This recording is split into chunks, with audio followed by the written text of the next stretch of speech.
Abraham Larue, un bûcheron et berger des États-Unis, ne savait qu'une seule chose. Il devait aller porter la bonne nouvelle en Asie. Après avoir écrit à la conférence générale, on lui a répondu qu'à 65 ans, il était trop âgé et qu'on n'avait pas d'argent pour l'y envoyer. N'abandonnant pas son projet, M. Larue s'arrangea pour prendre un bateau pour Hong Kong. Quand il arriva en 1888, il était le premier missionnaire adventiste en Asie. Il commença directement par préparer des brochures à distribuer. Jour après jour, il a continué à le faire jusqu'à la fin.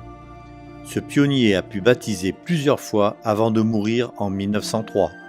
Le ministère de M. Larue éclaira les débuts de la mission adventiste dans toute l'Asie. Aujourd'hui, la division d'Asie-Pacifique Sud a son quartier général aux Philippines et gère les missions dans 14 pays alentours. Cette région abrite plus d'1 milliard d'habitants, y compris 1 700 000 adventistes.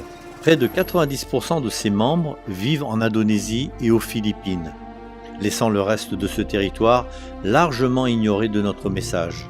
Les adventistes répartis dans cette division sont focalisés sur leur désir d'entrer en relation avec les habitants de leur communauté afin d'essayer d'impacter leur vie et de les amener à Jésus.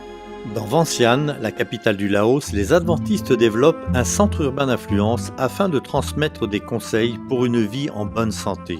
Récemment, un commerçant et sa famille ont fait connaissance avec Jésus grâce au travail de communication de l'Église.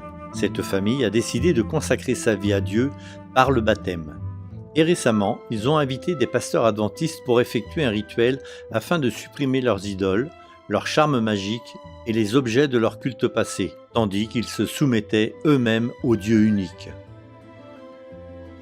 Ce baptême marque un nouveau succès dans la propagation du message d'espérance aux classes moyennes et supérieures de la capitale, avec lesquelles il était difficile d'entrer en contact auparavant.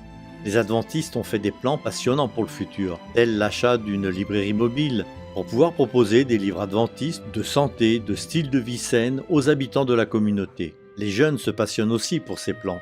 Ils ont créé des groupes sportifs et proposent des rencontres afin de se faire des amis. Les membres de l'église de Vientiane ont aussi planifié d'offrir au public des cours de musique, d'anglais et de gestion multimédia. Nous vous demandons de prier pour toutes ces activités qui permettront aux adventistes de créer des liens et d'améliorer la vie de ceux qui les entourent. Priez pour les régions qui, comme celle-ci, font partie de la fenêtre 1040. Merci de soutenir la mission adventiste.